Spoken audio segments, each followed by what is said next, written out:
Hello बच्चों, आज हम लोग बात करेंगे इलेक्ट्रिक पोटेंशियल की। इससे पहले वाला वीडियो आपने जरूर देखा होगा जो इलेक्ट्रोस्टैटिक पोटेंशियल एनर्जी पे था, उसी से ये चीजें लिंक्ड हैं। तो वो अगर वीडियो आपने नहीं देखा तो जरूर देखिएगा, तब ये बिल्कुल मस्त समझ में आने वाला है। चलिए बात को शुरू करते हैं। हाँ, एक और इंपॉर्टेंट बात कि ये video lectures board examination, JEE और नीट वाले बच्चों के लिए जबरदस्त हैं। कॉन्सेप्ट क्लैरिटी बनेगी और पूरी चीज मैं इसमें कवर करने वाला हूं। बस आपको सारे वीडियो सीक्वेंस में या सीरियल वाइज देखने हैं, जिससे आपका कोई भी पॉइंट डिस्कशन का छूटे ना और सारी चीज आप हैंडल कर लें। चलिए बात को स्टार्ट करते हैं। जैसा हम लोगों ने इलेक्ट्रोस्टैटिक एनर्जी में पढ़ा था, पोटेंशियल एनर्जी में, इलेक्ट्रिक पोटेंशियल एनर्जी बोल देता हूं उसको, पोटेंशियल एनर्जी।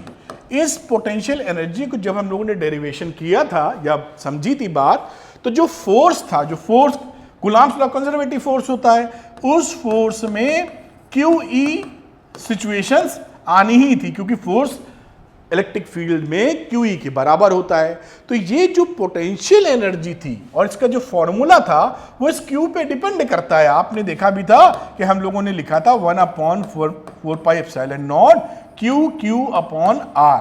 तो देखिए, जो इज प्रोपोर्शनल टू इस स्मॉल q, जो कैपिटल Q यहां था और इससे किसी दूरी पर R डिस्टेंस पर आप स्मॉल q रखते थे, ये सोर्स चार्ज, ये टेस्ट चार्ज समझ लीजिए, तो ये लाते थे। तो ये कितना लाओगे इससे यू बदल जाएगा। भाई ये 2 कूलाम लाओगे तो कुछ और वैल्यू मिलेगी, ये 4 कूलाम लाओगे तो कुछ और वैल्यू मिलेगी, ये 20 कूलाम लाओगे तो कुछ और वैल्यू मिलेगी।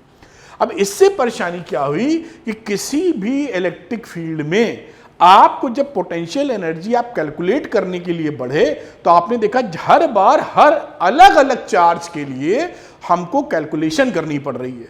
2 कूलाम के लिए अलग करो, 4 कूलाम के लिए अलग करो, 40 कूलाम के लिए अलग करो। तो जो साइंटिस्ट थे उन्होंने सोचा क्यों ना हम इस पे जो डिपेंडेंस है पोटेंशियल एनर्जी की, इलेक्ट्रोस्टैटिक पोटेंशियल एनर्जी की Q पर, उससे हम उसको मुक्ति दिला दें, जिससे हमें कैलकुलेशन नहीं करनी पड़ेगी। हर कूलाम के लिए कुछ ऐसी बातें कर लेंगे जो ज्यादा आसान हो। तो उन्होंने क्या किया कि ये जो पोटेंशियल एनर्जी थी, जिसे आप 2 पॉइंट के बीच का अगर PQ मान लीजिए, P और इधर R पॉइंट पकड़ के चलें, यहां एक सोर्स चार्ज रखा है Q, जो पिछले वाले डेरिवेशन में उन्होंने किया था, और यहां से यहां तक आप ला रहे थे प्लस Q चार्ज को। तो उस सिचुएशन में UP माइनस UR, यानी इसे जो डेल्टा U लिख रहे थे, इसको हम स्मॉल q से डिवाइड कर देना चाहते हैं। अगर स्मॉल q से हम डिवाइड कर देंगे तो ये क्वांटिटी U वाली Q से मुक्त हो जाएगी, क्योंकि Q उड़ जाएगा, केवल सोर्स चार्ज की बातें रह जाएंगी। और इस क्वांटिटी को ही हम नया नाम दे देंगे इलेक्ट्रिक पोटेंशियल या पोटेंशियल डिफरेंस। ये क्या है इस समय? पोटेंशियल डिफरेंस ही है, वही इलेक्ट्रोस्टैटिक पोटेंशियल या पोटेंशियल डिफरेंस। आप देखिएगा कि जो फंडा इस्तेमाल जब इलेक्ट्रोस्टैटिक पोटेंशियल बोलेंगे तो यहां पे भी वही करते हैं कि V इंफिनिटी पे हम पोटेंशियल को शून्य मानते हैं। तो डिफरेंस हर चीज है। कैसे डिफरेंस? वो 0 से डिफरेंस लिया गया है, तो किसी पॉइंट पे इलेक्ट्रोस्टैटिक पोटेंशियल बोला है, और वरना इलेक्ट्रोस्टैटिक पोटेंशियल है ही। ये बात पहले वीडियो में बड़े शानदार तरीके से आपसे डिस्कशन के दौरान आई थी। तो इसे ही हम VP माइनस VR कहने वाले हैं। तो ये एक फॉर्मूला सा हमारे पास देखिए बन गया, अगर आप कहें। और आप ये जानते थे कि डेल्टा U जो होता था, ये डेल्टा U किसके बराबर होता था बच्चों? Work done by the external agent. और अगर R से P की बात कर रहे हैं तो R से P लिख देंगे। तो इसी तरह पोटेंशियल, जब पोटेंशियल की बात करेंगे पोटेंशियल डिफरेंस की, तो हम क्या करेंगे कि वर्क डन हम जो कर रहे हैं किसके लिए? Unit coulomb charge, unit charge के लिए। अगर SI सिस्टम कर रहे हैं तो +1 कूलाम ले लेंगे, है ना?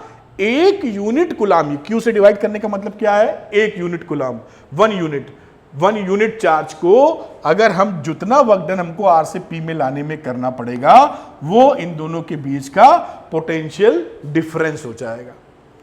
तो पोटेंशियल डिफरेंस किस बिरादरी का है, किस स्पीसीज का है? तो भाई साहब ये निकला ही कहां से है? इलेक्ट्रोस्टैटिक पोटेंशियल एनर्जी से। तो एनर्जी का एक रूप है जिसमें स्मॉल q से इसमें मुक्ति दिलाई गई है इसको। तो पोटेंशियल क्या समझेंगे हमेशा, क्या फील लेंगे कि किस स्पीसीज की ये कहानी है? ये एनर्जी की कहानी है, और कहां से आ रही है आप समझ ही रहे हैं। और ये जो पोटेंशियल डिफरेंस है ये तभी डिफाइन होता है जब हमारे फोर्सेस कंजर्वेटिव फोर्सेस हैं। अगर कंजर्वेटिव फोर्सेस नहीं होते तो हमारी इलेक्ट्रोस्टैटिक पोटेंशियल एनर्जी ही डिफाइन नहीं होती, तो फिर हम ये कैसे डिफाइन करते। बात पकड़ में आ रही है ना, और गहराई से बात की जा सकती है, हम लोग करेंगे और बातों को समझते रहेंगे। अब इसकी डेफिनेशन की बात कर दें तो डेफिनेशन देखिए मैंने इधर शायद लिखी है, मैं आपको दिखा देना चाहता हूं। ये देखिए एक डेफिनेशन है कि इलेक्ट्रिक पोटेंशियल बात करेंगे तो potential at point P is work done by an external agent in slowly moving a unit positive test charge, unit पे ध्यान दीजिए, from infinity to that point. यानी अगर कोई एक चार्ज हमारा है Q और इस पॉइंट P पर हम इंफिनिटी से एक यूनिट चार्ज, सपोज करिए 1 कूलम चार्ज को यहां से यहां तक लाते हैं, तो इस पॉइंट ये क्या हो जाएगा, potential at point P। Basically आप देखें तो डिफरेंस ही है, क्योंकि V इंफिनिटी पर यहां लिख दे, दिखेगा क्या आपको, V इंफिनिटी पर भी हम पोटेंशियल क्या लेने वाले हैं, हमेशा 0। तो इससे डिफरेंस हो गया, ले देखिए, from infinity to that point here we are assuming that the potential is 0 at infinity. ये बात हमें हमेशा याद रखनी होगी, इस कहानी को जब भी हम कहेंगे, इस कहानी के को जब बताएंगे तो ये बात समझ में आनी चाहिए। अच्छा, इसमें अब potential due to a point charge भी निकाल लेते हैं। सेम कैलकुलेशन वही होगी जो हम लोगों ने उस समय की थी पिछले वाले जब इलेक्ट्रोस्टैटिक पोटेंशियल एनर्जी निकाली थी, बस यहां स्मॉल क्यू की जगह एक कूलम चार्ज पकड़ लेंगे, दैट्स ऑल। वही सेम कैलकुलेशन है। चलिए फटाफट कर लेते हैं। यहां पर मान लेते हैं प्लस क्यू चार्ज रखा गया है, और क्योंकि और यहां पर पॉइंट P ले लेते हैं जहां पर हम ला रहे हैं, और ला कहां से रहे हैं, हम लोग ला रहे हैं इंफिनिटी से। और कितना चार्ज ला रहे हैं, एक कूलम का चार्ज। तो यहां से लाते लाते किसी भी पॉइंट P' पे आप पहुंचे होगे कहीं, यहां कहीं मैं P' लिख लेता हूं, इसको, इस वाले को बोल दो R वेक्टर, और यहां से चर्चा की जाएगी तो इसको बोल देता हूं R'। सेम वही सिचुएशन ले लो।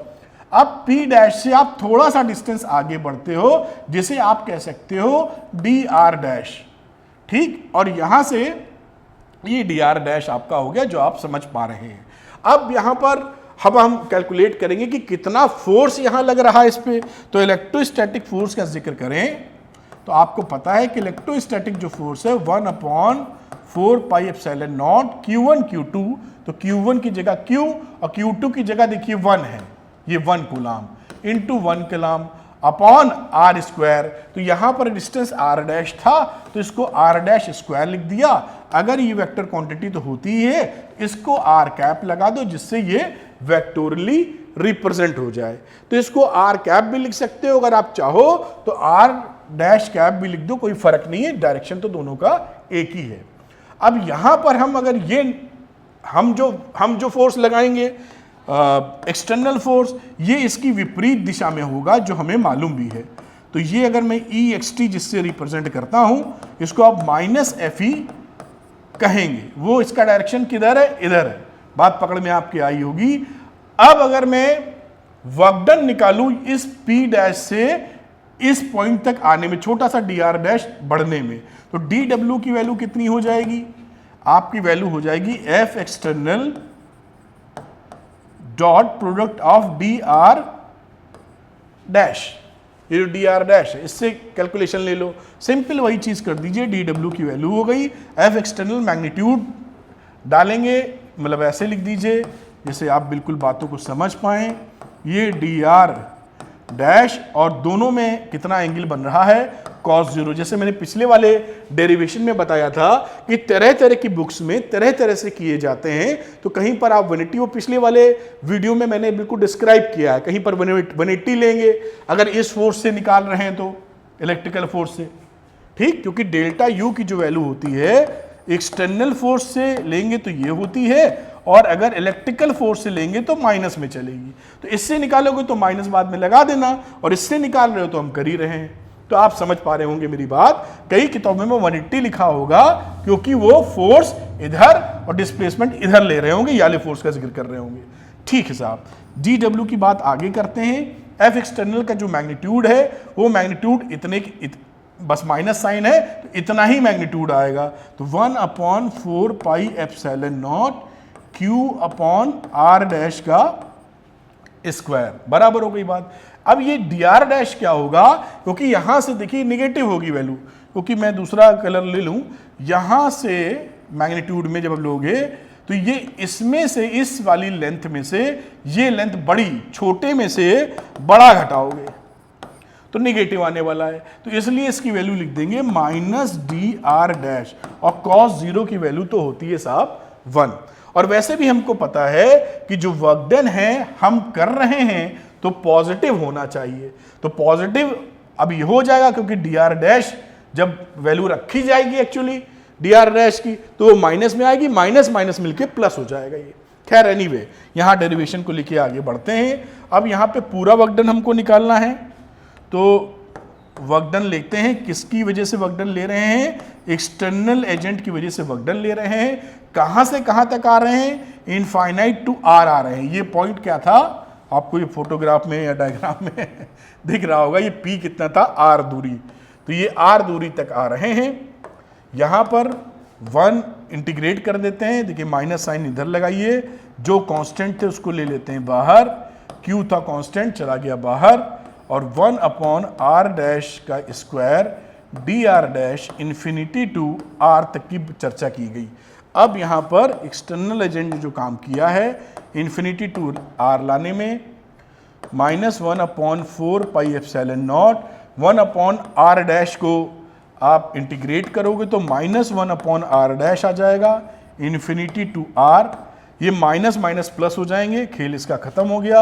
1/4 pi epsilon naught q upon epsilon not, और यहां वैल्यू हो जाएगी 1/r माइनस 1/इन्फिनिटी, 1/इन्फिनिटी होता है 0, तो ये आगे वैल्यू हो गई एक्सटर्नल एजेंट द्वारा किया गया काम इन्फिनिटी से r तक, और 1/4 पाई एप्सिलॉन नॉट, ये 2 बार एप्सिलॉन नॉट लिख दिया है, एक बार उड़ा दीजिए, तो Q अपॉन R, ये देखिए ये आपका आया वर्क डन। और यही वर्क डन हमारा क्या होता है, क्योंकि ये 1 कूलाम चार्ज को लाने में किया गया है ना, तो ये चीज क्या निकल के हमारे पास आई, delta U upon Q 1 coulomb के लिए, और यहां पर क्योंकि U अपॉन 1 कह दीजिए, और यही तो पोटेंशियल डिफरेंस है हमारा। तो यहां पर VR, यही जो एनर्जी है जो वर्क डन सेव हुआ है, यही हो जाएगा VR लिख दें, या मैं थोड़ा सा फंक्शन ऑफ R कहते हुए इसको लिख देता हूं, V लिख दो और R लिख दो, और ये वैल्यू हो गई Q/4 pi epsilon not R। तो ये पोटेंशियल हो गया। साथ में हमको ये ध्यान रखना होगा कि यहां पर V इंफिनिटी हमारा 0 है, वहीं से सारी कहानी की गई है। तो ये पोटेंशियल इलेक्ट्रिक पोटेंशियल निकल आया, और इलेक्ट्रिक पोटेंशियल डिफरेंस की बात की जाएगी तो R1 R2 लगा देना, तो R1 R2 निकलेगा। जब उस टॉपिक और जब उस चर्चा में जाएंगे तो वहां हम लोग उसकी बातचीत करेंगे। खैर ये बात आप समझ गए होंगे। अब देखिए यहाँ पर एक डायग्राम था जो मैं आपको दिखाना चाह रहा था, NCERT में भी दिया है। ये बेसिकली इलेक्ट्रिक फील्ड और पोटेंशियल के बारे में दिया। ये यहाँ पर इलेक्ट्रिक फील्ड या पोटेंशियल दिखाया हुआ है। आप जानते ही हैं कि इलेक्ट्रिक फील्ड प्रोपोर्शनल होता है 1/r² के, और V प्रोपोर्शनल आया है पीछे वाले फॉर्मूले में 1/r के। तो ये जो ब्लू कलर का, मेरे ख्याल से रेड कलर हो गया है, मैंने बना दिया है रेड कलर, आप देखें तो ये रेड कलर जो ग्राफ है ये V का है, और जो थोड़ा लाइट में, या मैं ब्लैक कलर ही ले लेता हूं, ब्लैक कलर में जो दिख रहा है आपका ये इलेक्ट्रिक फील्ड की कहानी है। ये थोड़ा सा मिलना नहीं चाहिए, वो थोड़ा सा आप अलग रखिएगा, ठीक।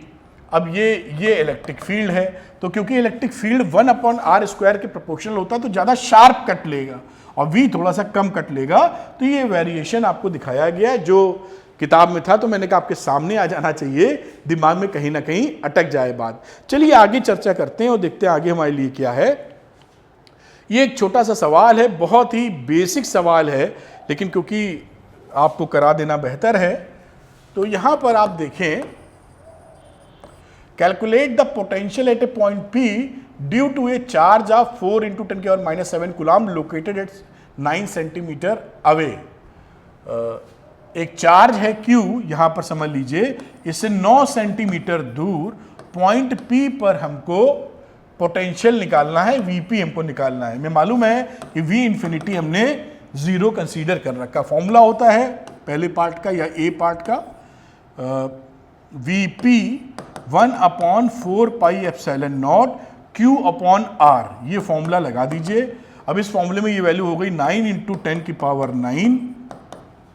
Q की वैल्यू कितना चार्ज दे रखा है, 4 × 10⁻⁷ कूलम, और अपॉन R की बात करें तो सेंटीमीटर को मीटर में चेंज कर दीजिए, तो 9 या 0.09 मीटर लिख दीजिए। इसको वैल्यू बन गई। जब सॉल्व करेंगे तो ये वैल्यू आ जाएगी 4 × 10⁴ वोल्ट। ये पहले वाले की कहानी सेट हो जाती है, बहुत ही बेसिक सवाल। दूसरी बात करते हैं, obtain the work done in bringing a charge of 2 × 10⁻⁹ coulomb from infinity to the point P। Does the answer depend on the path along which the charge is brought? कोई दिक्कत नहीं, ये Q था यहाँ, अब ये Q था और ये पॉइंट P था। हम एक चार्ज, ये चार्ज को इंफिनिटी से यहाँ पे पोटेंशियल कितना होता है, यहाँ पोटेंशियल 0 होता है, इससे एक चार्ज को हम यहाँ तक लाना चाहते हैं। कितना वर्क डन करना पड़ेगा, तो हमें मालूम है कि फॉर्मूले के हिसाब से ही हमारी जो कहानी थी वो क्या थी, V = ΔW/Q। और ये जो काम कितना करना पड़ेगा, ये एक्सटर्नल एजेंट वाला काम है। तो यहां पर अगर हमें निकालना हो वर्क डन तो हम सिंपली Q × ΔV लिख सकते हैं। अब ΔV की वैल्यू कितनी है वो देख लेते हैं, और Q तो उन्होंने दिया ही था हमारे पास, तो ΔV हम लोग पहले निकाल चुके हैं 4 × 10⁴। तो ये ΔV इन दोनों का डिफरेंस हो गया 4 × 10⁴, क्योंकि ये एक कूलम के लिए होता है, इंटू Q कर दो, तो Q कितना है यहाँ पर 2 × 10⁻⁹, तो 2 × 10⁻⁹, वैल्यू कितनी आ गई 8 × 10⁻⁵ जूल। ये आंसर हो गया, बात खत्म। अब ये कह रहे हैं, इन्होंने एक पार्ट ये पूछा है कि हमने तो यहाँ पर फोटो बनाई कि सीधे रास्ते से लाए, क्या हम अगर कोई दूसरा रास्ता ले लें, मान लीजिए ऐसे रास्ते से पहुंचें या ऐसे रास्ते से पहुंचें, तो क्या इसमें जो ये वर्क डन निकाला है, ये वर्क डन क्या फर्क हो जाएगा? तो आंसर है फर्क नहीं होगा, क्योंकि कंजर्वेटिव फोर्सेस में पाथ डिपेंडेंसी होती ही नहीं है, इनिशियल और फाइनल पॉइंट ही मैटर करते हैं। तो कोई भी पाथ आप फॉलो करेंगे, रिजल्ट आपका यही आने वाला है। बहुत अच्छी बात है, चलते हैं अगले सवाल पे, फटाफट उसको भी लगाते हैं। तो चलिए साहब देखते हैं नेक्स्ट क्वेश्चन, और ये आ जाता, अच्छा, potential due to multiple charge. ये तो बहुत ही सरल पॉइंट है, क्योंकि देखिए क्या है यहाँ पर, अब वो एक चार्ज की वजह से कहानी थी। अब मान लो एक जगह की चार्ज, कई सारे चार्जेस हैं, Q2 Q3 ये चार्जेस हैं, किसी पॉइंट P पर हमें पोटेंशियल निकालना है। तो कुछ नहीं, यहाँ से जितने पोटेंशियल बनाएंगे R1 R2 R3, सारे पोटेंशियल को यहाँ पर Vp का वैल्यू हो जाएगा V1 + V2 + V3, सबको उठा के हमको जोड़ देना है, दैट्स ऑल। यही टोटल पोटेंशियल कहलाएगा, और इसी से हम लोग निकाल सकते हैं, कुछ भी स्पेशल नहीं है, क्योंकि ये स्केलर क्वांटिटी होती है। देखिए इलेक्ट्रिक पोटेंशियल या पोटेंशियल डिफरेंस बोल दीजिए, इलेक्ट्रिक पोटेंशियल हमारी एक स्केलर क्वांटिटी है, एनर्जी से निकली है तो स्केलर ही होगी, तो इसमें कोई डायरेक्शन तो होता नहीं है। इलेक्ट्रिक पोटेंशियल या पोटेंशियल डिफरेंस जो भी बोल दें, तो यहां पर कोई डायरेक्शन है नहीं, सिंपल गिनती के आधार पे प्लस माइनस के साथ आप जोड़ मारिएगा, बस फॉर्मूले में प्लस माइनस के साथ रखना है।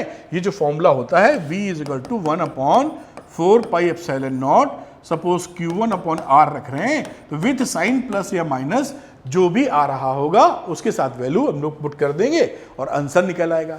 चलिए अब इसका एक न्यूमेरिकल भी लगा लेते हैं, बहुत ही सरल है, और जहां तक ये NCERT का ही सवाल है, तो ये देखिए एक सवाल आपके सामने है, बिल्कुल आसानी से इसको लगाते हैं। अब यहाँ पर एग्जामिनेशन में ऐसे सवाल ज़रूर पूछे जाएंगे, ये तो क्वेश्चन है, सोल्यूशन तो इधर होगा। तो लिखा है 2 चार्जेस 3 इंटू 10 की पावर 8 कूलम एंड -2 इंटू 10 की power -8 coulomb are located 15 centimetre apart. तो यहां पर दो चार्ज का फोटो बना लेते हैं, 3 इंटू -8 कूलम, और यहां कहीं दूसरा चार्ज रख लेते हैं -2 इंटू 10 की पावर -8 कूलम। ये दो चार्ज हो गए।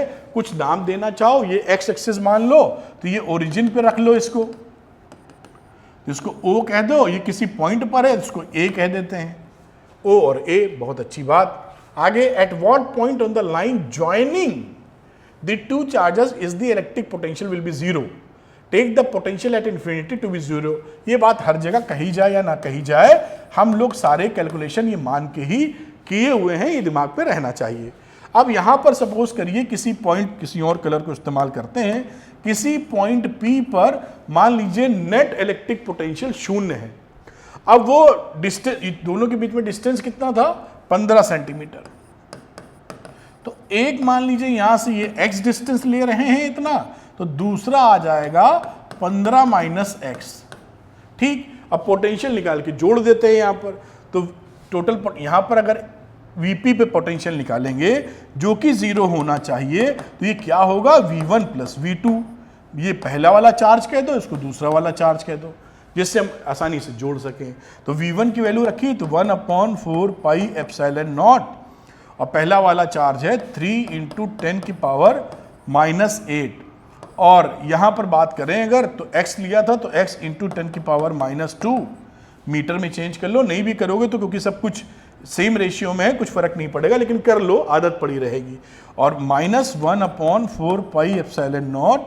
अब यहां पर देखिए V2 लोगे ना, तो V2 में बेटा ये जो माइनस है, तो इसका वाला माइनस आ जाएगा, ये तो ऐड कर रहे थे, और ये वैल्यू हो गई 2 इंटू 10 की पावर -8, और इसके बीच का डिस्टेंस हो गया 15 माइनस x इंटू 10 की power -2 must be equal to 0।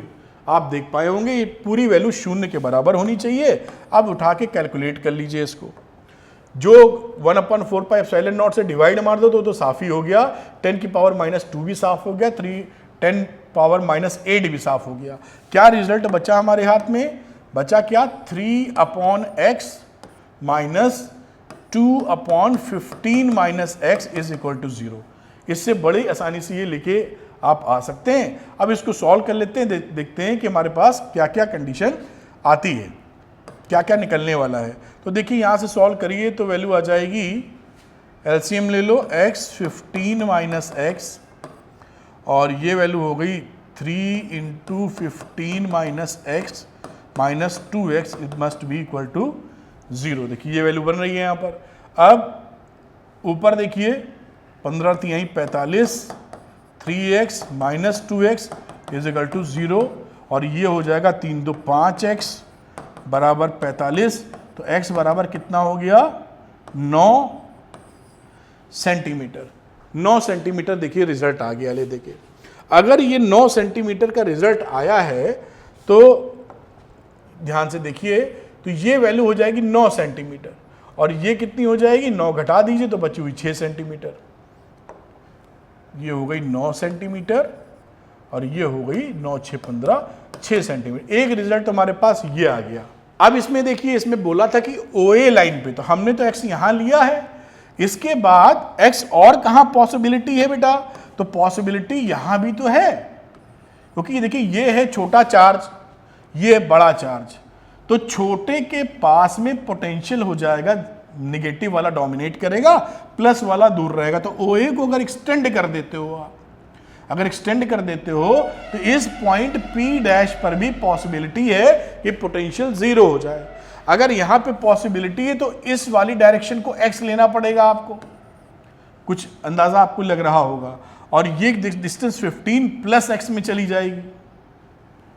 कुछ अंदाजा लग रहा है, अगर x यहां तक ले रहे हैं, या आप यहां से x ले लीजिए पूरा, तो यहां पर बच्चों अगर इस P डैश पॉइंट के लिए हम x इसको नहीं कंसीडर करते हैं, इस वाले को कंसीडर कर लीजिए पूरा 15, यहां से यहां तक 15, क्योंकि यहां पर भी तो पॉइंट हो ही सकता है। तो ये डिस्टेंस 15 है, और ये डिस्टेंस ये थी हमारी x, तो ये डिस्टेंस कितनी हो गई, x माइनस 15, x में से 15 घटा दो, इसके लिए भी पोटेंशियल को आप सेटिस्फाई करा सकते हो। तो इस वाले को x लेते हुए वो कंडीशन लिख लेते हैं। तो वो कंडीशन मैं यहां लिख लेता हूं।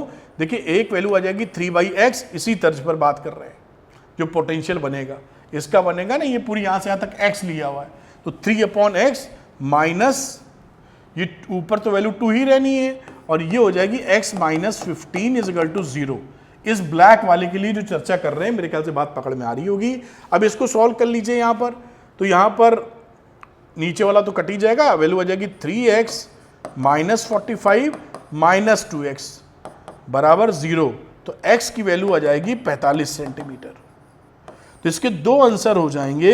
एक आंसर देखिए एग्जाम में अगर एक निकाल के आओगे तो आधे नंबर कट जाएंगे आपके। एक आंसर ये आया 9 सेंटीमीटर और एक 45 सेंटीमीटर आया। मतलब कहानी क्या रही, इस डायग्राम के हिसाब से ब्लैक कलर ही लेते हैं, एक पॉइंट मिलेगा P जहां पर पोटेंशियल होगा 0, और एक पॉइंट यहां मिलेगा P डैश जहां पोटेंशियल होगा 0। ये यहां से 45 सेंटीमीटर दूर है और ये यहां से x यानी कि 9 सेंटीमीटर दूर है। क्या हमको यहां इस तरफ क्या मिल सकता है पोटेंशियल 0? तो आंसर नहीं मिल पाएगा। क्यों? क्योंकि ये 3 वाला डोमिनेट करेगा अपने पास और ये इससे 2 है, कम है। तो इस तरफ आपको हमेशा ये डिस्टेंस कम रहेगी और ये डिस्टेंस ज्यादा रहेगी। तो कभी भी इस तरफ आपको पोटेंशियल 0 नहीं मिल पाएगा। ये 2 कंडीशंस बनेगी। उम्मीद है ये न्यूमेरिकल आपकी समझ में आया होगा। चलिए कुछ न्यूमेरिकल और लगाते हैं, आइए। तो बच्चों करते हैं अगला सवाल। बहुत ही इंटरेस्टिंग और कॉन्सेप्चुअल क्वेश्चन है, एनसीईआरटी का। ये बहुत अच्छा क्वेश्चन कहेंगे, समझने का मौका देगा बहुत कुछ। तो लिखा है figures 2.8 A and B show the field lines of a positive and negative point charges। ठीक है भाई, ये पॉजिटिव है, बाहर जा रही है, निगेटिव अंदर आ रही है। मेरे ख्याल से कुछ हद तक दिख ही रहा होगा। ये मेरे ख्याल से ऐसे जा रही है लाइन जो आपको दिखाई पड़ रहा है, और यहाँ पर ये निगेटिव चार्ज है, तो इस तरीके से आ रही। मैंने इसलिए बना दिया कि आराम से आप देख पाएँ। और ये प्लस चार्ज है और ये साथ में माइनस चार्ज है, ये भी आपको अच्छे से दिख गया होगा अब। ठीक है, give the science of the potential difference Vp minus VQ। Vp minus VQ बताना है कि ये पॉजिटिव है कि निगेटिव है। तो आपको ये देखिए, P इधर है, Q इधर है। आपको मालूम है कि जो पोटेंशियल होता है ये 1/r के प्रोपोर्शनल होता है। तो जैसे जैसे अगर आप इसके पास आते जाएंगे, पोटेंशियल क्या करेगा, ये R कम होता जाएगा और V बढ़ता जाएगा। तो अगर V बढ़ जाएगा तो इस केस में क्या होगा, Vp will be greater than VQ, और ये साइन हमारा आ जाएगा पॉजिटिव। तो ये पॉजिटिव हो गया। Vb माइनस Va का जिक्र करते हैं क्योंकि यहां पर ये निगेटिव रखा हुआ है। अब यहां पर भी अगर आप निगेटिव साइन के साथ एज्यूम करें, क्योंकि ये पॉजिटिव था, ये निगेटिव, तो यहां पर प्रोपोर्शनल तो यही होगा, लेकिन निगेटिव होने की वजह से इसका पोटेंशियल A का ज्यादा निगेटिव होगा और B का कम निगेटिव होगा। तो जब Vb माइनस Va करोगे और Va पोटेंशियल ज्यादा निगेटिव है और Vb कम निगेटिव है, तो Vb बड़ा है। तो Vb अगर बड़ा है Va से, तो ये वैल्यू क्या हो गई, अगेन पॉजिटिव हो गई। तो दोनों ही केस में पहले वाले का जो आंसर है वो पॉजिटिव आएगा। ध्यान रखिएगा, क्योंकि ये निगेटिव चार्ज है, ये कम निगेटिव है। जैसे जैसे हम पास जाएंगे वैसे वैसे R कम होगा और निगेटिविटी बढ़ जाएगी, तो निगेटिव होता चला जाएगा। इन्फिनिटी पे 0 होता है, तो 0 इन्फिनिटी पे पास आ रहे हैं निगेटिव के लिए, तो माइनस होता चला जाएगा। बहुत अच्छी बात। नंबर 2 पे देखते हैं, give the sign of the potential energy difference of a small negative charge between the points Q and P। तो निगेटिव के लिए हमें UQ माइनस UP की वैल्यू देखनी है निगेटिव चार्ज के लिए।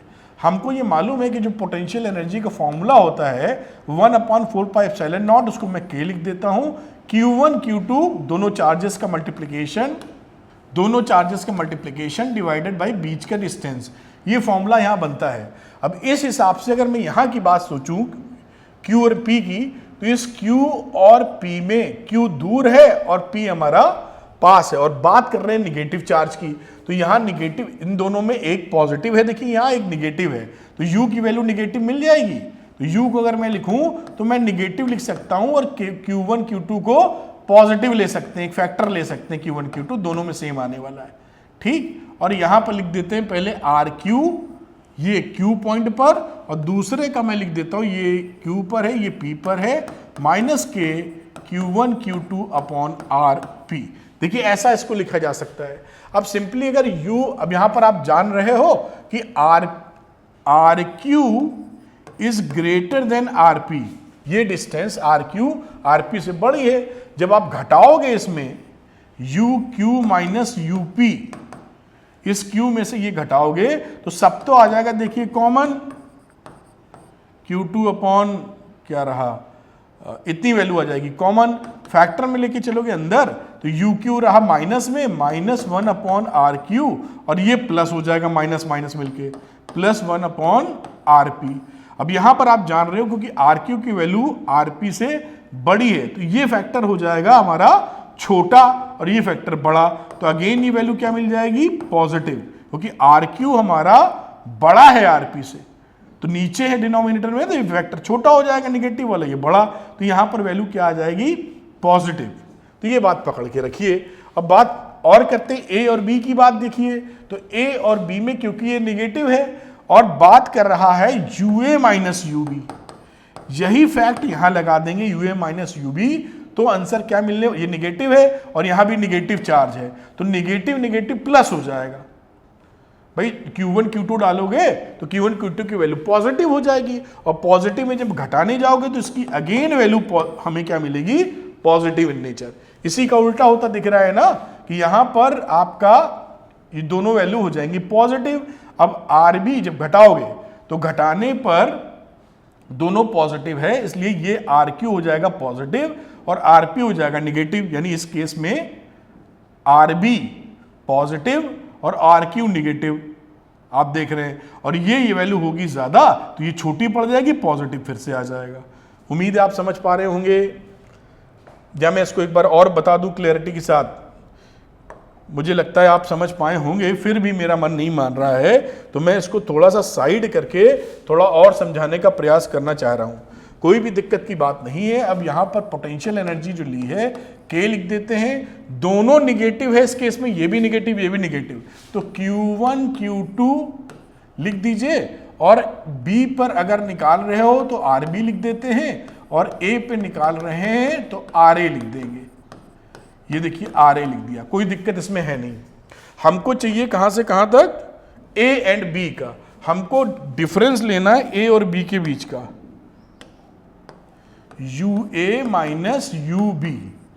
ठीक, तो ये घटाओगे तो सब तो आ जाएगा कॉमन, देखिए Q1 Q2 अपॉन, और यहां वैल्यू हो जाएगी 1 upon RA minus 1 upon RB।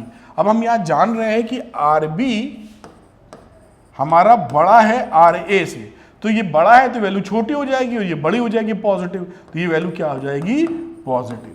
तो ये भी हमारा डिफरेंस इज ऑल्सो पॉजिटिव। मैं इसलिए बता रहा हूं जैसे पूरे जब आप वीडियो देख ही रहे हैं तो पूरी क्लैरिटी आपको मिलनी चाहिए। मेरे ख्याल से सेंटर में आ चुके हैं हम लोग। ठीक, ये दूसरा वाला भी समझ गए, दोनों ही केस में पॉजिटिव आ गया है। नंबर 3 पोजीशन की बात करते हैं। Give the sign of the work done by the field, by the field लिखा है, देखिए इलेक्ट्रोस्टैटिक फोर्स, एक्सटर्नल एजेंट नहीं, by the field in moving a small positive charge from Q to P। Q to P यहां पर plus रखा है, कौन सा चार्ज है, पॉजिटिव। तो अगर पॉजिटिव चार्ज है तो पॉजिटिव चार्ज में तो रिपल्शन लगता है, अगर हम कर रहे होते तो पॉजिटिव वर्क होता है एक्सटर्नल एजेंट, और जब ये खुद करना चाहेगा तो भाग जाएगा, तो यहां पर निगेटिव रहेगा, निगेटिव वर्क डन। फिर से एक बार, ये पॉजिटिव था, यहां पे पॉजिटिव चार्ज लिए इस क्वेश्चन में, तो अगर मुझे ये Q टू P लाना होता तो we have to do the work, तो हमें एक्सटर्नल एजेंट को पॉजिटिव वर्क करना पड़ता, और एक्सटर्नल एजेंट और इलेक्ट्रिक फील्ड में रिलेशनशिप निगेटिव की रहती है, यानी एक्सटर्नल एजेंट जो काम करेगा वो काम इलेक्ट्रिक फोर्सेस जो करेंगे उसके निगेटिव में आते हैं, हमें पॉजिटिव करना पड़ा तो इलेक्ट्रिक वाला निगेटिव काम करेगा। दिख गया, डी हो गया बाय द फील्ड, नहीं ये शायद सी का था, गिव द साइन, डी हो गया। अब बात करते हैं ई का, तो ये मेरे ख्याल से सी हुआ है। ये give the sign of the work done by the field in moving a small positive charge from Q to P, ये निगेटिव रहा है। इसकी जिक्र करते हैं, ये अभी नहीं लिखा जाना चाहिए। Give the sign of the work done by the external agency in moving a small negative charge from B to A। इस निगेटिव चार्ज को B टू A ले जा रहे हो, निगेटिव निगेटिव रिपल करेगा तो आपको काम करना पड़ेगा, तो एक्सटर्नल एजेंट को काम करना पड़ेगा। दिस इज पॉजिटिव, क्योंकि एक्सटर्नल एजेंट को काम करना पड़ रहा है तो पॉजिटिव आ जाएगा। अगली बात करते हैं, does the kinetic energy of a small negative charge increase और decrease in going from B to A। तो B टू A में कैसा है, निगेटिव चार्ज, तो निगेटिव चार्ज की काइनेटिक एनर्जी कम होगी, क्योंकि जैसे निगेटिव आगे बढ़ेगा रिपल्शन लगेगा, तो due to repulsion kinetic energy will decrease, तो Ke विल डिक्रीज, कम हो जाएगी इस वाले पोर्शन में। तो ये कॉन्सेप्चुअल सवाल था, मेरे ख्याल से आपको समझ में आया होगा। चलते हैं अगले सवाल पे, इसको भी हैंडल करते हैं। आइए तो बच्चों अगला क्वेश्चन करते हैं। ये भी बहुत ही सरल क्वेश्चन है, लेकिन आपको पढ़ के ऐसा लगेगा कि इसमें बहुत कुछ करना है। जैसे देखते हैं, लिखा है on the vertices of a regular hexagon point charges, ये कुछ पॉइंट चार्जेस हैं जो इसी ऑर्डर में रखे गए हैं। तो मैं यहाँ पर एक डायग्राम बना देता हूँ हेक्सागन का, उम्मीद है कुछ हद तक ठीक ठाक बन जाएगा। कुछ ऐसे हेक्सागन बना देते हैं, काम चला लेते हैं इससे। और यहाँ पर चार्जेस रखे हैं, देखिए Q1 यहाँ रखा है -2 माइक्रोकूलाम, इसी तरीके से यहाँ रखा है +2 माइक्रोकूलाम, ये नंबर 2 है। और नंबर 3 इसी तरीके से आ गया 5 माइक्रोकूलाम, फिर -7 माइक्रोकूलाम, फिर +7 माइक्रोकूलाम, और फिर आखिरी वाला है -5 माइक्रोकूलाम। ये तीसरा चार्ज और चौथा चार्ज, पांचवा चार्ज और छठा चार्ज, ये इस तरीके से प्लेस किए हुए हैं। रेगुलर हेक्सागन है, इसके बीच में ले लेते हैं कहीं यहाँ centre. Find potential at the centre of the hexagon. अब आपको हमें मालूम है कि ये जो डिस्टेंसेस हैं हेक्सागन के, ये सारे इक्वी डिस्टेंस होंगे, क्योंकि रेगुलर हेक्सागन है। अगर ये रेगुलर हेक्सागन है तो इसके ओ पर कितना पोटेंशियल मिलेगा, 0 मिलेगा पोटेंशियल। कैसे 0 मिलेगा, ये जितना बनाएगा वो इसको मार देगा, ये जितना बनाएगा ये इसको मार देगा, ये जितना बनाएगा ये इसको मार देगा। फॉर्मूला आपको पता ही है, फिर से एक बार लिखते हैं। चलिए मैं इसको करके दिखाता हूं। पोटेंशियल एट सेंटर क्या हो जाएगा, 1/4πε0 Q/R। तो ये रहा वैल्यू Q1/R प्लस Q2/R, और इसी तरीके से Q6/R। आप देख पा रहे होंगे सबके लिए R है, तो R भी हो गया बाहर, 1/4πε0, और Q1 से लेकर Q6 तक आप जोड़ दीजिए, और जोड़ने पर हमें दिख रहा है कि ये वैल्यू कितनी है, 0, -2 + 2 0 प्लस ये और ये 0, ये और ये 0, तो इसकी वैल्यू कितनी आ जाएगी, 0। तो पहले वाले का तो आंसर ही हो गया साहब कितना, कि इसका पोटेंशियल होगा 0। समझ रहे होंगे मेरी बात। अगला पोजीशन ऑफ चार्जेस Q2, इसका पोजीशन कलर चेंज करता हूं, इसका और Q4 का, इसका पोजीशन और इसका पोजीशन हम लोग क्या करते हैं, इंटरचेंज कर दे रहे हैं। How does the potential at the centre change, इनके पोजीशन का इंटरचेंज भी कर दोगे, क्योंकि ये स्केलर क्वांटिटी है, तो यही फॉर्मूला तो फिर भी लगाओगे। डिस्टेंस ही लेते हैं, इलेक्ट्रिक फील्ड थोड़ी कि उसकी दिशा बदल जाएगी।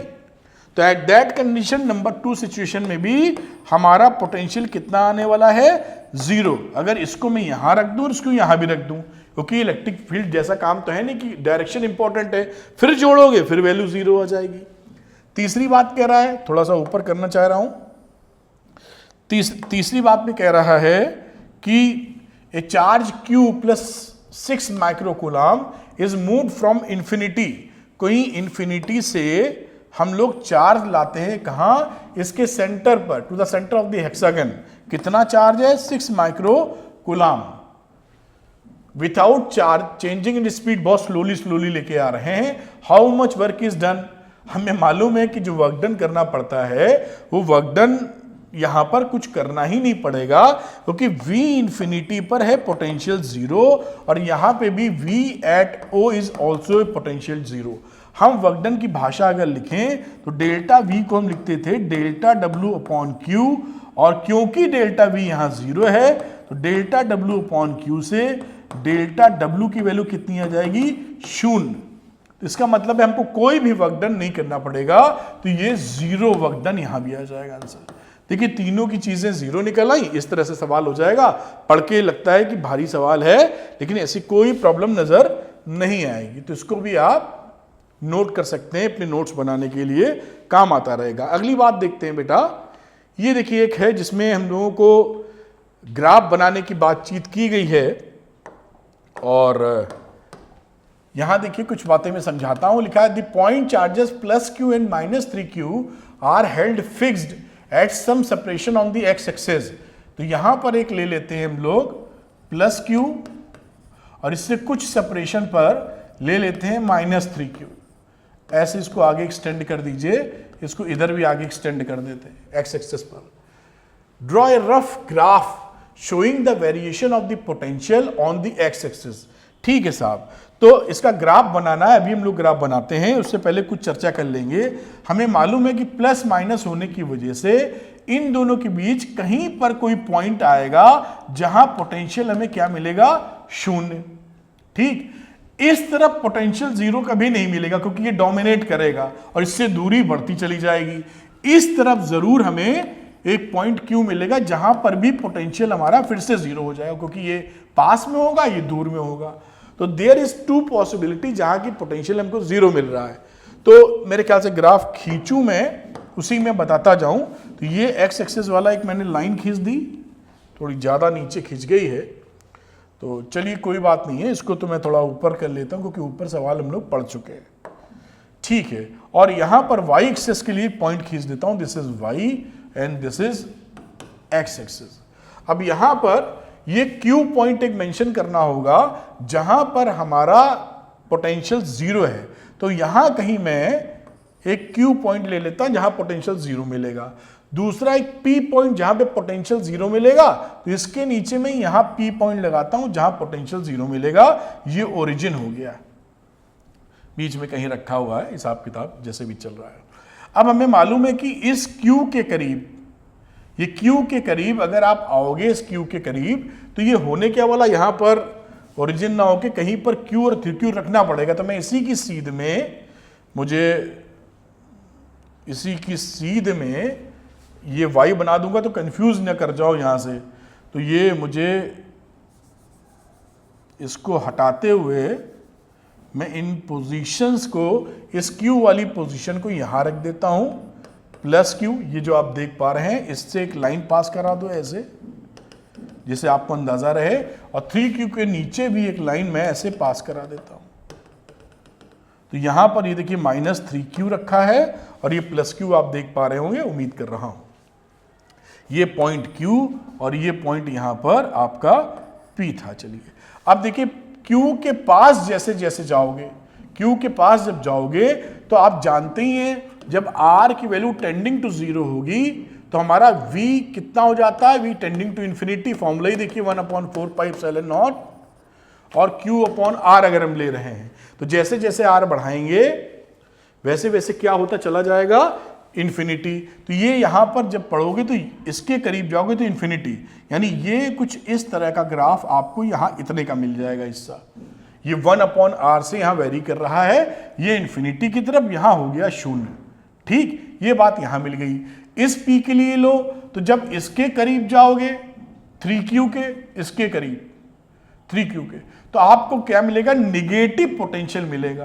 तो निगेटिव पोटेंशियल देखिए इसके करीब, अगर आप इधर से इधर जा रहे हो तो यहां पर मिलेगा निगेटिव पोटेंशियल, और यहां से जा रहे होगे तो पहले तो पॉजिटिव होगा ये इधर से, और फिर यहां 0 होगा, फिर निगेटिव, यानी कि ऐसे करके कुछ ऐसी वैल्यू यहां बनेगी।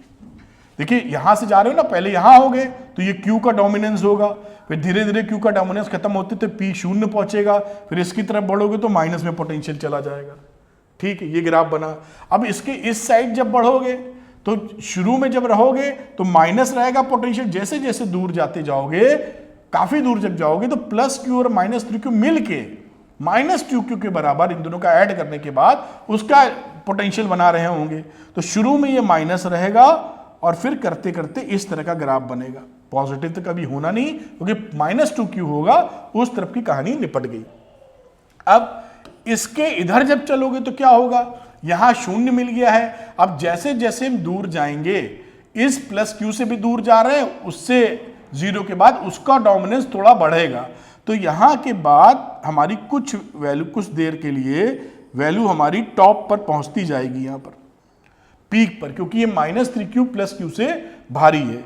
एक जगह वैल्यू हो जाएगी मैक्सिमम, उससे और दूर जाओगे क्योंकि तो डिस्टेंस बढ़ने लगेगा और टॉप जो मैक्सिमम वैल्यू है वो घटनी शुरू हो जाएगी, और घटते घटते कहाँ पहुंचेगी, फिर इस तरह से ग्राफ मिलेगा। क्योंकि ये कांस्टेंट नहीं है, कुछ ऐसा करता हुआ ग्राफ मिलेगा आपको। क्यों? क्योंकि जब आप बहुत दूर चले जाओगे तो इन दोनों का नेट इफेक्ट +q और -3q मिला के, यानी -2q जो उधर हो रहा था वो इधर भी होने लगेगा। तो यहां पर ये ध्यान रखियो कि ऐसा ना हो कि इधर जाए और बढ़ता ही चला जाए। बढ़ता क्यों चला जाएगा? क्योंकि डिस्टेंस अगर दूर करते जा रहे हैं तो +q और -3q का नेट इंपैक्ट -2q के बराबर दूरी पर मिलेगा। शुरुआत में जब पास में जाओगे तो इसका, क्योंकि यहां इसका डोमिनेंस खत्म हो चुका है, 0 हो गया दोनों, तो यहां पर डिस्टेंस ज्यादा है लेकिन -3q इस पे भारी पड़ जाएगा। तो -3q माइनस थोड़ा बढ़ाता जाएगा टॉप के लेके फिर कम। तो ये आपका टोटल, इसे v दिखा दो, इस तरफ पॉजिटिव वाला v है और इस तरफ आपका निगेटिव वाला v है, ऐसा दिखा सकते हैं।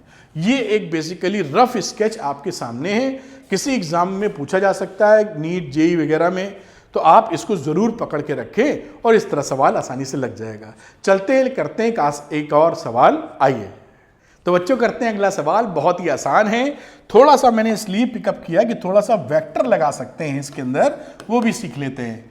लिखा 3 चार्जेस Q1 है 1 माइक्रोकूलम, फिर है -2 माइक्रोकूलम, फिर है Q3 -1 microcoulomb are placed eight, देखिए ये इनकी पोजीशंस दी हैं, 3 होंगी कहीं, रफ डायग्राम बना रहा हूं, A, B, C कोई पोजीशंस हैं, 3 जगह ये चार्जेस रखे हुए हैं।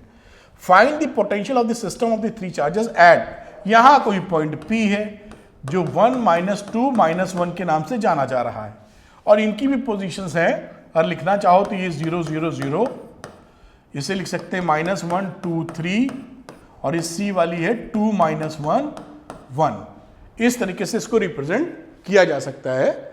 C है 2 -1 1, ओके।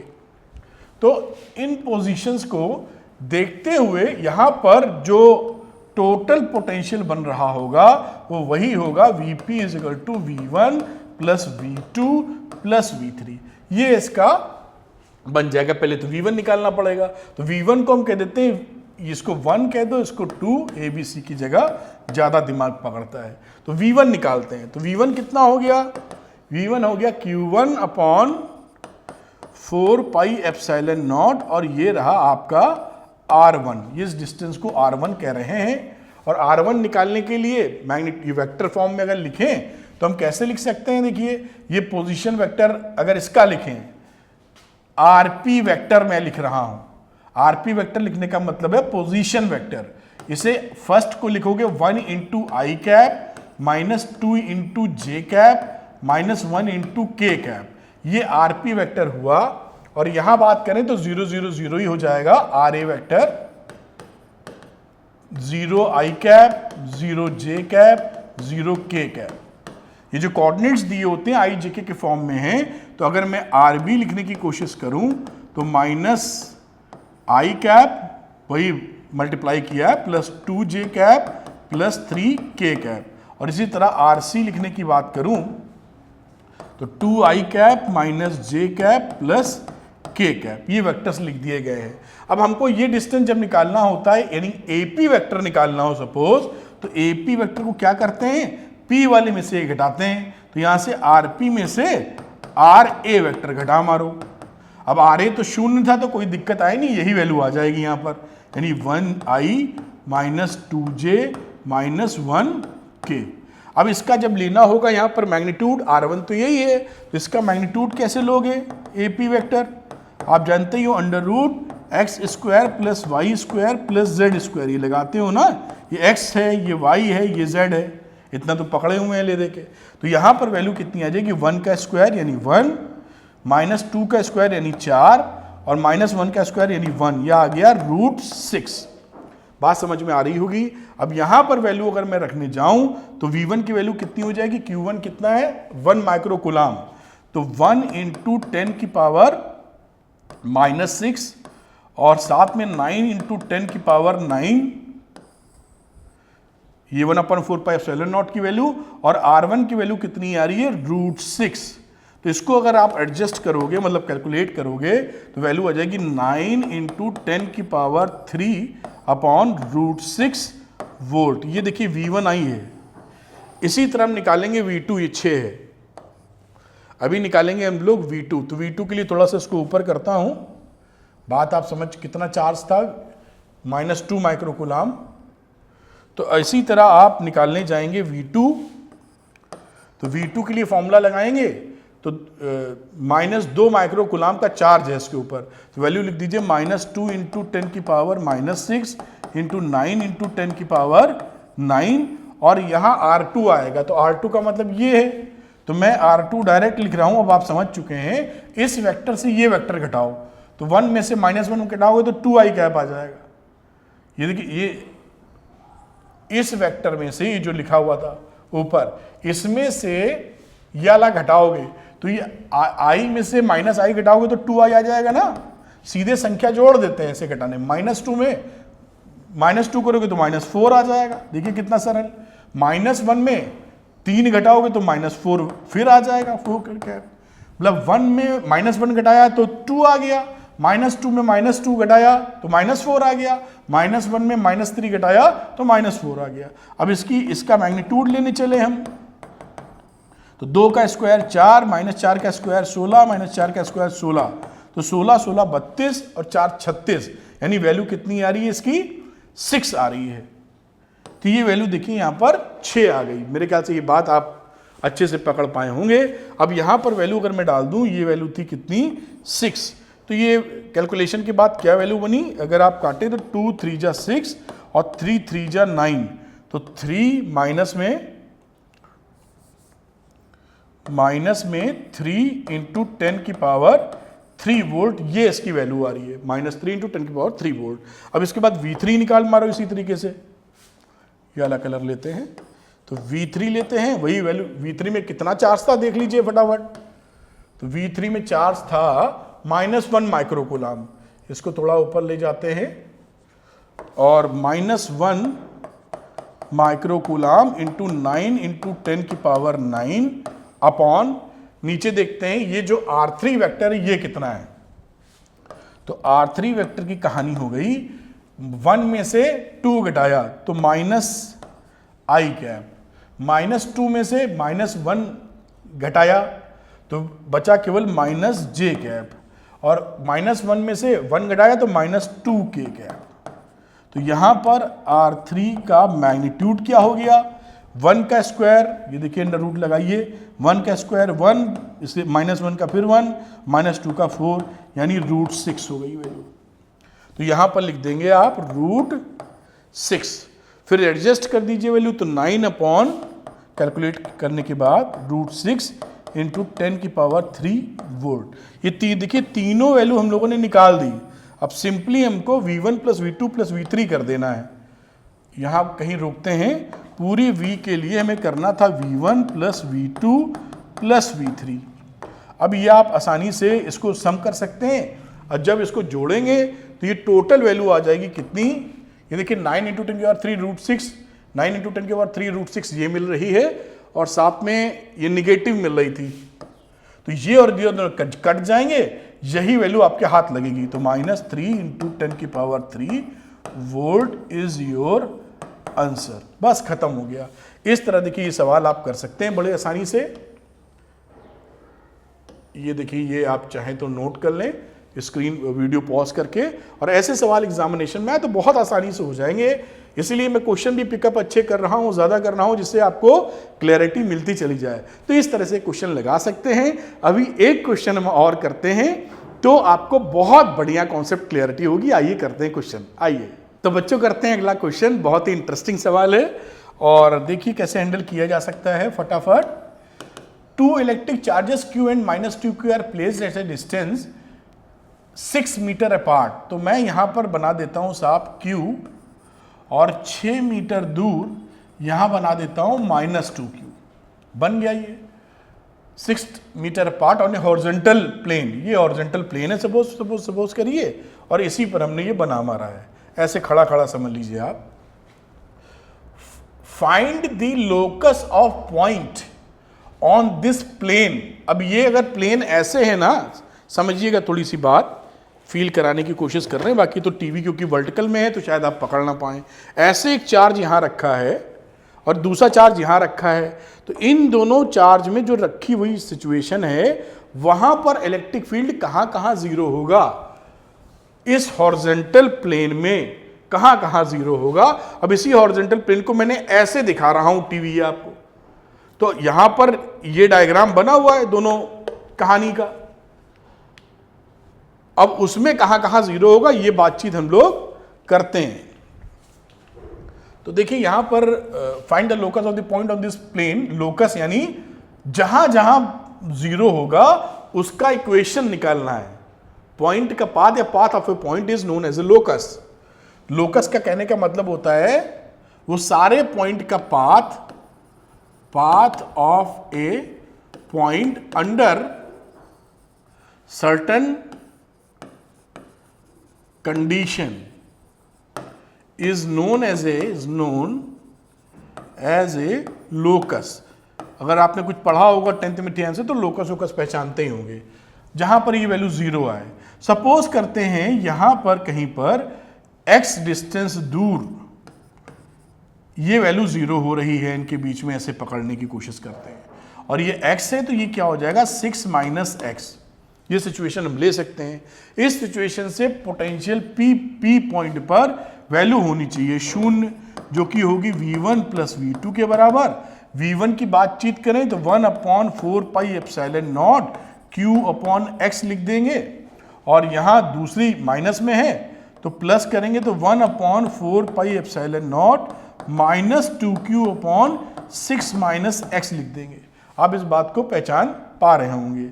अब इसको थोड़ा सॉल्व करके देखते हैं यहां पर वैल्यू क्या मिलने वाली है। अब यहां पर हमने जो ये वैल्यू कितने के बराबर होनी चाहिए, शून्य के बराबर, तो this value must be equal to 0। तो ये 4 पाई एप्सिलॉन नॉट क्यू तो किसी काम के रहे नहीं, तो 1/x और -2 6 minus x must be equal to 0। ये x में लेके चल रहे हैं तो केवल x वैल्यू देगा। वैसे हम लोगों को करना क्या चाहिए था, ये मान ले, क्योंकि लोकस पता करना, ये तो केवल x निकाल देगा। देखिए अभी मैं निकाल के दिखा भी देता हूं वैसे आपको, तो ये वैल्यू आ जाएगी 6 minus x -2x will be 0। तो x की वैल्यू कितनी आ रही है 6/2 यानी 3। ये 3 कहानी आपको दिख रही है, x की वैल्यू 3। तो ये सिर्फ इस पॉइंट को निकाल रहा है। अब ये इसके अलावा भी बहुत सारे पॉइंट्स आपको मिलेंगे जहां पोटेंशियल 0 होने वाला है। कैसे होने वाला है आपको दिखेगा पूरा सर्कुलर फॉर्म में, क्योंकि कई ऐसे पॉइंट यहां देखिए, यहां कहीं मिल सकता है पॉइंट, अगर आप लेके चलें यहां कोई पॉइंट मिल सकते हैं जहां पर हमारा पोटेंशियल 0 हो जाए। अगर हम इसको ओरिजिन पे मान लें समझने के लिए, और इसको मैं कह दूं R1 डिस्टेंस और इसको कह दूं R2 डिस्टेंस, आप अंदाजा लगा पा रहे होंगे। इस समय अगर R1 R2 ले लूं कि कहीं भी 0 मिल रहा है, तो उस सिचुएशन में मैं ये इस फॉर्मूले में क्या पुट कर देता, यहां पर रखता 1/4 pi epsilon naught Q upon R1, और वहां रखता -2Q लगाते हुए -2Q into 1/4 pi epsilon naught R2 must be equal to 0। तो ये सब कुछ तो हो जाता खत्म, R1 R2 बचता, और R1 R2 से निकलता क्या 1/R1 -2/R2, और ये वैल्यू कितने के बराबर होनी चाहिए 0 के बराबर। तो यहां से देखिए R2 की वैल्यू क्या आ गई, इसको इधर ले लो, तो R2 is equal to 2R1, ये इक्वल टू का साइन है, R2 is equal to 2R1, यानी जब जहां जहां हमें R2 की वैल्यू इसकी डबल के बराबर हो जाएगी, उन सारे पॉइंट्स पर ये क्या कहेगा, पोटेंशियल जीरो बना देगा। ये बात पकड़ में आती है। अब अगर हम इसको ओरिजिन पे मान लें इस सिचुएशन में, तो इसको मान लो x, ये हो जाएगा x, और दूसरे को मान लेते हैं y। अब देखिए यहां पर, अब यहां अगर मैं ओरिजिन पे मान लूं तो इस r1 के कोऑर्डिनेट्स क्या लिखे जा सकते हैं, ये तो रहा x कॉमा बेटा, और ये डिस्टेंस कितनी हो जाएगी, this is known as y। तो इसको लिख दोगे x कॉमा y। अगर ले लें, x इधर चला गया, x यहां तक, यहां से ये इतना ना लेके इस पॉइंट की बात कर रहा हूं इस समय, इतनी, तो इसको लिख दो x कॉमा y ओरिजिन पे लेने पर, तो x कॉमा y मिल गया। अब r2 के लिए कोऑर्डिनेट्स अगर लेने हो तो क्या लेने पड़ेंगे हमको, तो r1 की वैल्यू मैं लिख सकता हूं कितनी, यहां पर x1 square plus y1 square. In general x square plus y square notification में डाल देंगे। लोकस में हम लोग एक पर्टिकुलर पॉइंट को इस तरीके से चेंज कर देते हैं, पॉइंट को जनरल फॉर्म में। तो यहां पर अगर r1 लेना हो तो x square plus y1 square, ये दोनों का स्क्वायर करोगे तो ये पाइथागोरस से r1 स्क्वायर के बराबर आ जाएगा। और पर्टिकुलर पॉइंट को इन जनरल लोगे तो ये जहां जहां ऐसा मीट करेगा वो मीट करता चलेगा। r2 का जिक्र करते हैं बेटा, तो ये r2 का जो पॉइंट है, जो r2 है, उसके कोऑर्डिनेट्स क्या बनने वाले हैं। अब यहां पर देखिए, अगर हमने इसको x1 ट्रीट किया था, मैं जरा ब्लैक कलर से लिख दूं, ये देखिए x1 लिया था, और इसको हम लोगों ने इन y1 बाद में इन जनरल लिया था। तो इस r2 को निकालना होगा, तो y1 तो यही वैल्यू रही, साथ में पाइथागोरस के लिए ये डिस्टेंस आनी चाहिए। तो हम r2 को क्या लिख सकते हैं, y1 का स्क्वायर प्लस 6 माइनस x1 का होल स्क्वायर। ये देखिए, ये डिस्टेंस प्लस ये डिस्टेंस बराबर ये डिस्टेंस, मतलब पाइथागोरस के हिसाब से। इन जनरल x1 y1 को चेंज कर देते हैं xy में, तो r2 स्क्वायर को लिख सकते हो y square plus 6 minus x का होल स्क्वायर। देखिए ये सिचुएशंस हमारी बन गई। अब r1 और r2 जो वैल्यू आई है, इन कंडीशंस में दोनों को पुट कर दीजिए, देखिए क्या आता है हमारा। इसको थोड़ा बढ़ाते हैं, इंटरेस्टिंग सवाल। अब यहां पर r2, ये जो वैल्यू ले रहे हैं, r2 ये स्क्वायर कर दो दोनों तरफ, तो ये वैल्यू हो जाएगी r2 का square is equal to 4 r1 का स्क्वायर। r2 का स्क्वायर हो गया y square plus 6 minus x का होल स्क्वायर 4, और r1 स्क्वायर था x square plus y square. अब इसको थोड़ा सा जल्दी से सॉल्व करते हैं और देखते हैं ये वैल्यू हमारे सामने क्या आने वाली है। तो यहां पर y स्क्वायर प्लस 36, ओपन कर रहे हैं ब्रैकेट, ये देखने के लिए क्या बनने वाला है, और 36 plus x square minus 12x, और ये हो गया 4x square plus y square. तो y स्क्वायर की जगह ये 4y स्क्वायर है, ये वैल्यू है 4y स्क्वायर। अब सारी वैल्यूज को एक तरफ ले लेते हैं, तो 4x स्क्वायर में x स्क्वायर कम हो जाएगा, माइनस 12x, इधर जाएगा तो प्लस हो जाएगा, ये हो जाएगा माइनस 36, और इधर जाएगा तो प्लस 3y स्क्वायर, यानी 4y स्क्वायर या 3y स्क्वायर ही लिख देते हैं, इतना आप समझिए। तो यहां पर देखिए वैल्यू आ जाएगी बेटा 3x square plus 12x minus 36 plus 3y square. अब इस वाली इक्वेशन को 3 से कर दो डिवाइड, तो x square plus 4x minus 12 plus y square is equal to 0। अब इसको हम बना लेते हैं परफेक्ट स्क्वायर, तो ये x प्लस 2 का स्क्वायर कर दो, तो x स्क्वायर प्लस 2ab मिल जाएगा, प्लस 2 स्क्वायर और आएगा, यानी 4 आएगा, तो 4 यहां जोड़ देते हैं 16। और ये इक्वेशन देखिए कैसे बन गई, x प्लस 2 का whole square plus y square is equal to 16। अब आपको ये मालूम है कि ये एक सर्किल की इक्वेशन है, this is a equation of circle. तो सर्किल जो है, अगर कोई x माइनस एच का स्क्वायर प्लस y माइनस के का स्क्वायर बराबर r स्क्वायर लिखा हो, तो ये इक्वेशन हमारी होती है सर्किल की, जिसका सेंटर होता है h, k और रेडियस होता है r, इससे कंपेयर कर देंगे तो इसका सेंटर हमारा क्या हो जाएगा, वो हो जाएगा -2,0। यह देखिए कंपेयर कर दिया तो h की जगह -2, y की जगह 0, और रेडियस कितना हो गया बेटा, रेडियस हो गया 4। ये दो वैल्यू हमारी निकल आई।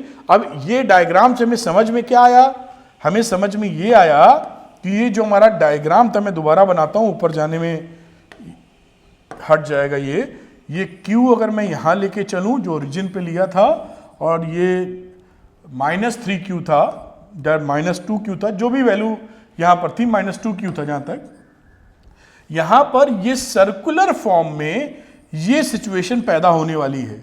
और सेंटर कहां, ये सेंटर गलत बनाया है, ये सेंटर मत समझना, -2,0, ये है 0, 0। सेंटर आएगा, थोड़ा सा मुझे बेहतर डायग्राम बनाना चाहिए जिससे आप फील कर पाएं। ये यहां वैल्यू हुई, ये हुआ -2,0, यहां कहीं बना देता हूं, इससे लेकर कुछ ऐसी पोजीशन करते हुए सर्किल बनेगा।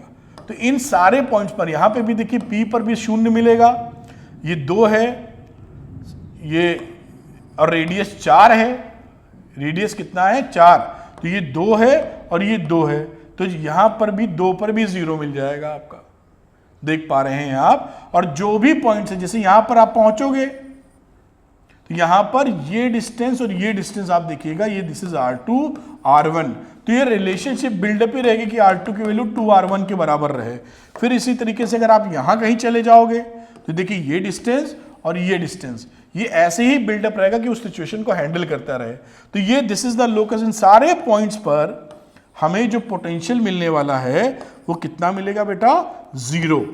तो ये मैंने सवाल इसलिए कराया था कि आपको अंडरस्टैंडिंग भी, सवाल जो बच्चे कर पा रहे हैं इसको कर जरूर पाएंगे, तो समझ में भी आएगा, और ये भी समझ में आएगा कि अगर हम लाइनिंग ज्वाइन करने वाली लाइन पे निकालेंगे तो केवल ये पॉइंट मिलेगा, अदरवाइज उसके अलावा भी पॉइंट मौजूद होते हैं। और देखिए सर्कुलर फैशन में ये आ गए हैं कि कोई भी पॉइंट इस सर्किल पे ले लेंगे आप तो वहां हर जगह आपको पोटेंशियल 0 मिल रहा है। तो ये बताने का, आइडिया देने का इंटरेस्ट था मेरा कि आप ऐसा ना सोचिएगा कि एक ही पॉइंट, अगर ये इलेक्ट्रिक फील्ड वाली सिचुएशन होती तब ऐसा ना होता, क्योंकि इलेक्ट्रिक फील्ड के डायरेक्शन होते हैं, शून्य ना होता। लेकिन पोटेंशियल में तो स्केलर क्वांटिटी है, कहीं पर भी दोनों का जोड़ शून्य हो जाएगा तो काम बन जाएगा। तो इन सारी जगह शून्य हो जाएगा, ये सेंटर था इसका। इस तरीके से ये सवाल देखिए, मैं ऊपर से दिखा देता हूं और आप समझ पाएंगे इन सवाल में। अच्छा, यहां पर देखिए x बराबर 3 वैल्यू आई थी, ये सही नहीं होनी चाहिए क्योंकि हमारा वहां रेडियस कितना आया है, 4 आया है। तो देखते हैं एक बार, लेट अस चेक। तो यहां पर हमारा रेडियस देखिए ये -2,0 है और रेडियस 4 है, तो ये सेंटर से 2 बना, ये 2 पे आना चाहिए 0, तब बात बनेगी। तो लेट अस चेक कि वहां हम लोगों से हमने क्या गड़बड़ की है, क्योंकि यहां x की वैल्यू कितनी आनी चाहिए थी, 2, तो हाँ 2 आ रही है, कैलकुलेशन देखिए मिस्टेक है, ये 3 हो जाएगा तो x की वैल्यू यहां पर 2 हो जाएगी। बात समझ में आती है। तो इस तरीके से आप इसको नोट कर सकते हैं बड़े आसानी से। तो ये एक इंटरेस्टिंग सवाल था जो वीडियो पॉज करके आप नोट कर लें। इसके आगे देखिए, यहाँ पर भी मैंने इधर थोड़ी वर्किंग की है, तो ये वीडियो को आप पॉज करें और नोट करें, और उसके बाद इस सवाल को यहाँ ले जाते हुए जो मैंने डायग्राम से आपको अंडरस्टैंडिंग दी है इसको भी नोट कर लीजिए, जिससे बेहतर अंडरस्टैंडिंग बने। तो उम्मीद है कि ये जो कड़ी मेहनत मैं कर रहा हूँ आपके लिए और आप अपने लिए, ये सफल होनी चाहिए। छोटे छोटे कॉन्सेप्ट बिल्डअप करते जाइए और सुपर स्ट्रॉन्ग कॉन्सेप्ट कर लीजिए। Thank you very much, wish you all the best. मैं यही कहूँगा कि इन वीडियो लेक्चर्स को सीक्वेंस में देखिएगा जिससे सुपर स्ट्रॉन्ग कॉन्सेप्ट बिल्डअप हो जाए। Thank you very much, God bless you.